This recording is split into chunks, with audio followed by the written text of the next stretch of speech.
带孩子去小众国家留学生活值得吗？大家好，我是钱钱。最近刷小视频，平台给我推送了一些关于中国高考报考指导师的一些广告。现在我的孩子考上了心仪的大学，我也闲了下来，回想当时我帮他一起报考国外大学的这种经历，有很多的感慨和回忆。我也想记录一下这几年我们一家在国外的生活和所做的选择，有成功也有遗憾，希望能够分享给大家，能够对生活在小众国家的家庭有所帮助。我们是几年前来到葡萄牙生活的。先来说说为什么要移民。我们移民是为了整个家庭能够拥有更团结、更美好、更适合全家的生活方式。从出生到移民前，我一直都生活工作在这个城市。我和先生呢，都是在国内非国营单位打拼。我在外企工作，而我先生在私企工作。我们所处的这个行业和职位呢，也属于这种压力很高的。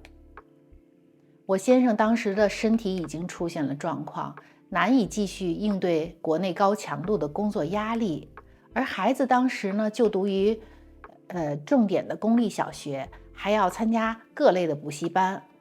我记着孩子第一天上小学回到家里就说，让学过拼音的同学举手，让学过2位数加减法的同学举手。全班只有3个同学没举。所以你看这个压力是很大的。那校外呢，奥数、英语、画画、钢琴都在学，还要参加竞赛和考级。这样孩子要持续面对校内校外的各种排名，可想他的心理负担有多大了。那时我绝对算是个虎妈。当时北京的气候环境很差，几乎看不见蓝天，雾霾也很严重，孩子频繁的感冒，后面还感染了支原体肺炎。医院看病难，还要兼顾学业，搞得孩子和我非常的疲惫。我们开始反思，是不是可以换一个环境，怎么才能远离焦虑和攀比的困扰，怎么才能以一种更轻松、更简单、更舒适的方式生活。特别想逃离。最后我们夫妻就达成了决定，移民。我认为独生子女在高度竞争的环境下，精神会出问题。我们希望孩子能够和我们一同参与这个决定，尽管会面临新的环境、语言障碍，还有社交适应的挑战，但是我们真心的希望他在一个简单而且优雅的环境中能够快乐的成长。我们应该移民哪个国家呢？借助互联网，我们搜索了大量的信息，整理了各个国家可以办理移民的清单。美国、加拿大、澳大利亚、新西兰、欧洲，还有亚洲的马来西亚。到底选哪个国家呢？我们要先看移民需要多少钱，我们够不够，还要保证移民后的生活质量不要降低。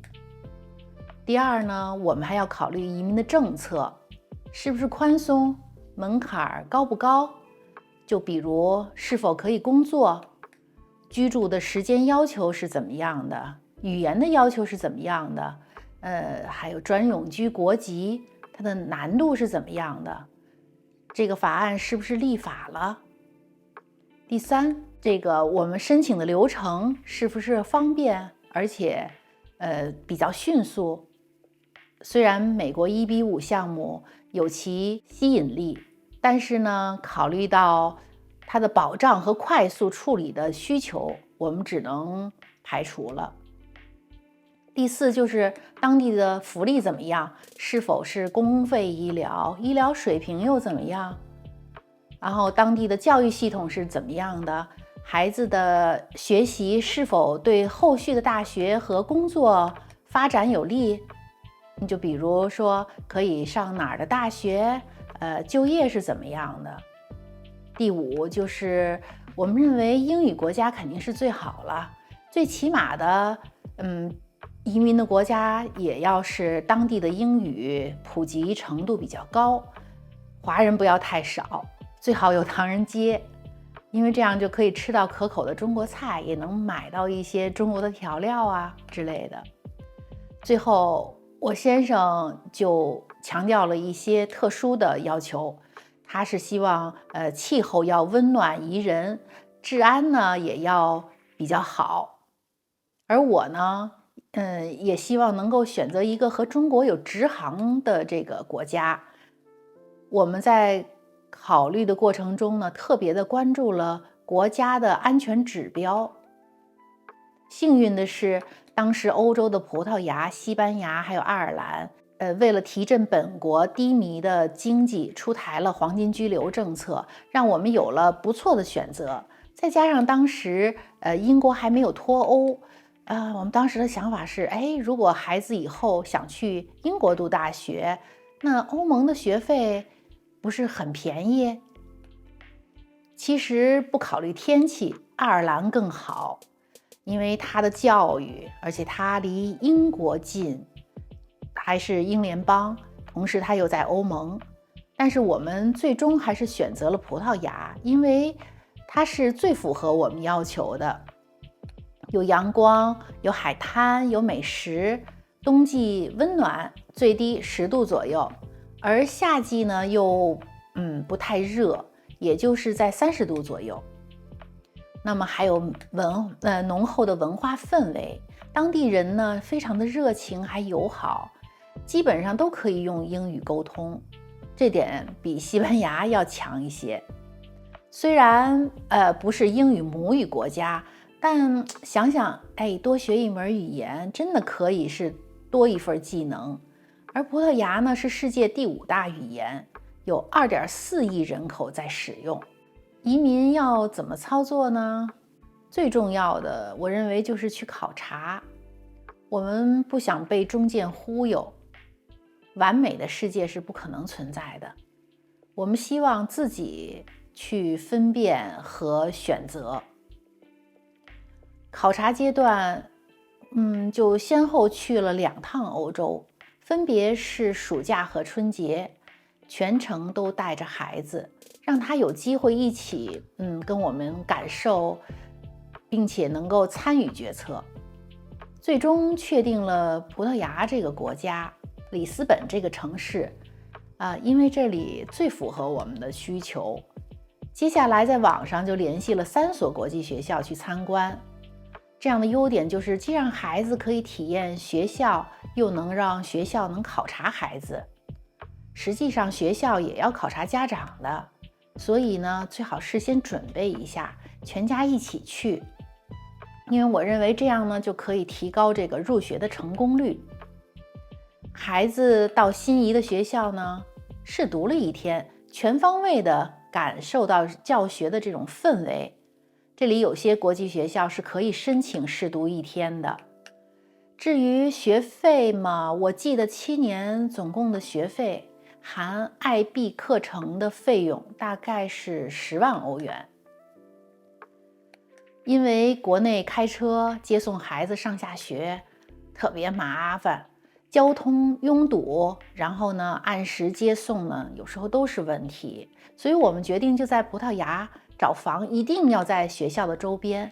这里的房产中介就像国内的链家、我爱我家一样，到处都是，而且都是连锁的，你自己走进门店去跟他们谈就可以了。